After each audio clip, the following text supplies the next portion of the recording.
Hello everyone.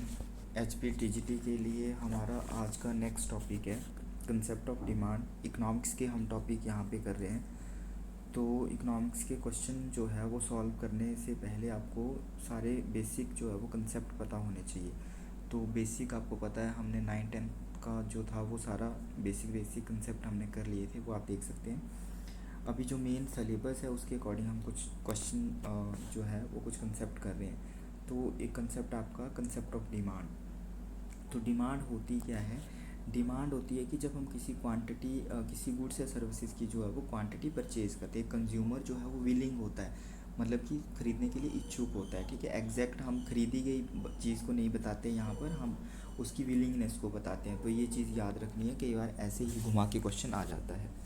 तो मांग का मतलब क्या है कि मांग से तात्पर्य किसी वस्तु या सेवा की वह मात्रा है जिसे उपभोक्ता किसी कि एक कंज्यूमर जो है उस वस्तु को खरीदने के लिए किसी निश्चित मूल्य और समय पर खरीदने के लिए उसकी इच्छा करता है या सामर्थ्य रखता है। मतलब कि demand refers to the quantity of goods and services that consumer willing भी होता है and able to purchase at a given price and given a time. ठीक है, तो एक टाइम में जो है वो खरीदने के लिए रेडी होता है। नेक्स्ट अगर हम बात करें तो more desire is not demand, mere desire is not demand. तो इसका मतलब क्या है कि केवल इच्छा जो है वो मांग नहीं कहलाती है। मेयर डिज़ायर मतलब कि किसी चीज़ को खरीदने की डिज़ायर रखना ही मांग नहीं है। मांग जो है वो तभी होती है जब इच्छा के साथ भुगतान करने की क्षमता और तात्पर्य भी हो। मतलब कि हम ऐसे सोच रहे हैं बट उसके लिए हमारे पास पैसे भी हैं और हमारी एबिलिटी भी है, willingness and ability and readiness to pay, और साथ में हम उसको परचेज़ कर रहे हैं, मतलब कि we are ready to purchase. तो वो जो है वो आपकी डिमांड होगी। ठीक है, सिंपल डिमांड। क्वांटिटी डिमांडेड फिर रेडी टू पे विलिंगनेस है। क्वांटिटी डिमांडेड फिर हमारी हो जाएगी कि 10 रुपये दे के हमने एक चीज़ खरीदी, वो हो जाएगी क्वांटिटी डिमांडेड, वो आगे बात करेंगे। अभी हम सिंपल डिमांड की बात करें। Features of demand. डिमांड के क्या फीचर्स रहते हैं कि ये आपका depends on the price of the commodity, कि प्राइस की डिमांड जो है वो आपका फंक्शन है प्राइस का। ठीक है, कि प्राइस के चेंज होने पर, बढ़ने या कम होने पर डिमांड में जो है वो डिमांड बढ़ेगी या कम होगी। वस्तु के मूल्य पर निर्भर करती है, प्राइस पर निर्भर करती है। मतलब must include willingness and ability to pay, कि इसमें विलिंगनेस होनी चाहिए एंड एबिलिटी टू पे दोनों होना चाहिए। ठीक है, related to specific time period, एक टाइम पीरियड से रिलेटेड होता है। अब पॉइंट ऑफ टाइम आएगा, एक टाइम पीरियड आएगा, तो ये याद रखना है, टाइम पीरियड। नेक्स्ट है concern with the specific quantity, और ये स्पेसिफिक क्वांटिटी से रिलेटेड होती है, मतलब कि कितना क्वांटिटी आप कितने प्राइस पर परचेज कर रहे हैं। नेक्स्ट आता है टाइप्स ऑफ डिमांड। डिमांड के टाइप्स की अगर हम बात करें तो इंडिविजुअल डिमांड आती है, जो कि एक सिंगल कंज्यूमर, जब एक पर्सन डिमांड करेगा, that is the individual. Market demand होगा जब सारे ही कंज्यूमर, मतलब 1 2 3 जितने भी मार्केट में कंज्यूमर है वो सारे, all the person are demanding, that is the market demand. एक होती है जॉइंट डिमांड। जॉइंट डिमांड ये इंपॉर्टेंट है, यहाँ से क्वेश्चन बन सकता है। Demand for goods use together. Joint demand वह होती है जिनका मतलब एक साथ यूज़ जो है वो उपभोग होती हैं। ऐसी वस्तुएं की मांग जो साथ साथ उपभोग होती है, मतलब जैसे कार एंड पेट्रोल। तो इनकी जो डिमांड होगी वो कैसी होगी? जॉइंट डिमांड होगी, मतलब कि पेट्रोल के बिना कार नहीं चलेगी। तो कार एंड पेट्रोल की ऐसे क्वेश्चन बन सकता है कि कार एंड पेट्रोल की डिमांड कैसी है, तो वो जॉइंट डिमांड है। नेक्स्ट आती है कॉम्पोजिट डिमांड। कॉम्पोजिट डिमांड का मतलब है संगठित मांग।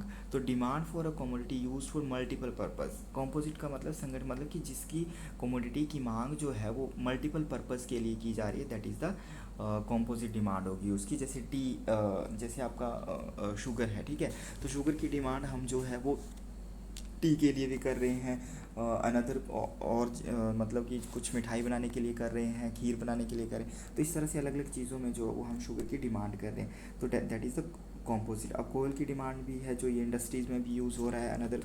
तो ये सारा जो है वो आपका क्या है, जलाने के लिए भी, आग सेकने के लिए भी यूज़ कर रहे हैं, तो ये कॉम्पोजिट डिमांड होगी।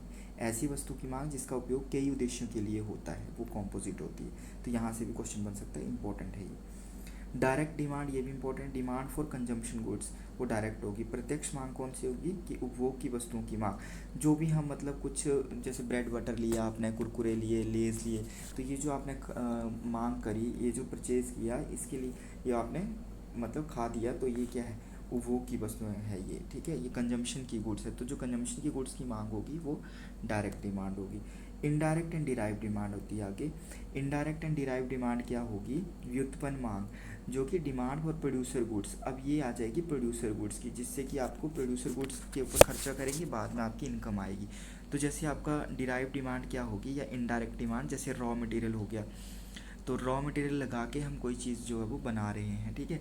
लेबर की डिमांड भी इनडायरेक्ट डिमांड है, मतलब कि अब काम कर रही है लेबर घर बनाने के लिए, ठीक है, तो वो काम कर रही है, मतलब लेबर का यूज़, लेबर कोई नहीं हम वहाँ पर वो कर दे रहे हैं, मतलब लगा दे रहे हैं, वो काम कर रही है लेबर। तो ये रॉ मटेरियल से हमने कुछ बनाया, लेबर ने काम करके कुछ बनाया, वो इनडायरेक्ट या डिराइव डिमांड हुई उनकी। नेक्स्ट आता है law of demand, very very important, law of demand भी पूछा जाता है। तो सिंपल सा है इसका मीनिंग कि law of demand states that when other things being equal या other things remaining constant, other things जो है वो आपका प्राइसेस ऑफ अनदर गुड्स हो गया, टेस्ट एंड प्रेफरेंसेस हो गया, ये सारी चीज़ें जो है वो कांस्टेंट रहती है। तो ये चीज़ याद रखनी है यहाँ पर, other things being equal, other things remain constant ऐसे लिखा हो सकता है। तो ये इस मांग का नियम बताता है कि when price of the commodity increases then quantity demanded जो है वो डिक्रीज होती है, एंड प्राइस जो है वो डिक्रीज होते हैं तो क्वांटिटी डिमांडेड जो है वो बढ़ती है, ठीक है। When the price of a good fall the quantity demanded rises, when the price rises quantity demanded falls. तो ये चीज़ आपने याद रखनी है, ऐसे होता है। And other things remaining constant, ये जरूर लगाना है, ठीक है, ये भी देख सकते हैं। नेक्स्ट आती है assumptions of the law of demand. Assumptions क्या होती है इसकी, कि income of the consumer remain constant, यही अजम्पशन होगी, मतलब अदर थिंग्स यही आ गई, ठीक है, अदर थिंग्स रिमेनिंग कांस्टेंट जो है ना, ये सारी जब हम लॉ ऑफ डिमांड की बात करेंगे तो ये सारी क्या रहेंगी, कांस्टेंट रहेंगी। तो इनकम ऑफ द कंज्यूमर, एक कंज्यूमर की जो इनकम है, उपभोक्ता की आय जो है वो हम कांस्टेंट लेके चलते हैं कि उसमें चेंज नहीं हो रहा है। अगर उसमें चेंज होगा ना तो वो प्राइस बढ़ेंगे, तो ज़रूरी नहीं कि हमारा डिमांड कम होगी, बढ़ भी सकती है क्योंकि इनकम बढ़ रही है, तो इसीलिए हम इनको कांस्टेंट लेके चलते हैं, ठीक है। Taste and preferences remain unchanged, किसी कमोडिटी के प्रति किसी पर्सन का टेस्ट एंड प्रेफरेंसेस जो है वो कांस्टेंट रहते हैं। अगर टेस्ट एंड प्रेफरेंसेस में चेंज होंगे तो लॉ ऑफ डिमांड एप्लीकेबल नहीं होगा। Prices of substitute goods and complementary goods remain constant, substitute goods and complementary goods के जो प्राइसेस होते हैं वो कांस्टेंट होते हैं। सब्स्टिट्यूट गुड्स आपकी आ जाएंगी, जैसे टी एंड कॉफ़ी हो गया, जिनका एक दूसरे के लिए हम यूज़ कर सकते हैं, ठीक है, इंपॉर्टेंट है ये। और कॉम्प्लीमेंट्री है, जो एक दूसरे की पूरक होती हैं, जो एक दूसरे की मतलब ज़रूरत को पूरा करती हैं, जैसे कार एंड पेट्रोल, जैसे पेट्रोल के बिना कार नहीं चल सकती, ठीक है, तो वो कॉम्प्लीमेंट्री गुड्स होगी, तो ये इंपॉर्टेंट है। No change in population weather government policies, तो यहाँ पर जो है वो जनसंख्या हो गई, मौसम, वो नीति में बदलाव ना हो, मतलब कि पॉपुलेशन बढ़ेगी तो हो सकता है कि प्राइसेस के बढ़ने पर, और पॉपुलेशन ज़्यादा है पॉपुलेशन तो वो प्राइस डिमांड ज़्यादा करेंगे, तो ये लॉ ऑफ डिमांड एप्लीकेबल नहीं होगा। तो ये अजम्पशंस भी हैं लॉ ऑफ डिमांड के, या अदर थिंग्स रिमेनिंग कांस्टेंट भी है।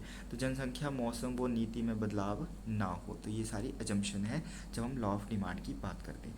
नेक्स्ट आते हैं exception of the law of demand, की मांग के नियम के अपवाद। अपवाद का मतलब ये है कि जिनके ऊपर मांग का नियम जो है वो लागू नहीं होता है।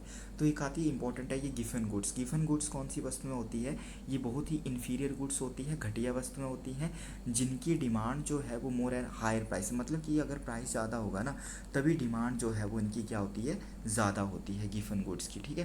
प्राइस के ज़्यादा होने पर गिफन में मतलब हम जनरली दलिया वगैरह ले लीजिए, तो ऑट्स में ले लेंगे हम, तो जैसे दलिया हो गया, तो दलिया की जो है वो अगर प्राइस ज़्यादा होगा तो कई बार हम सोचते हैं कि इसका प्राइस ज़्यादा है तो क्यों ना टेस्ट किया जाए, अच्छी चीज़ होगी, तो मतलब प्राइस ज़्यादा होने पर डिमांड हम उसकी ज़्यादा कर लेते हैं। वैसे तो ये गिफन गुड है, घटिया सी, मतलब समझते हैं कि ऐसे दलिया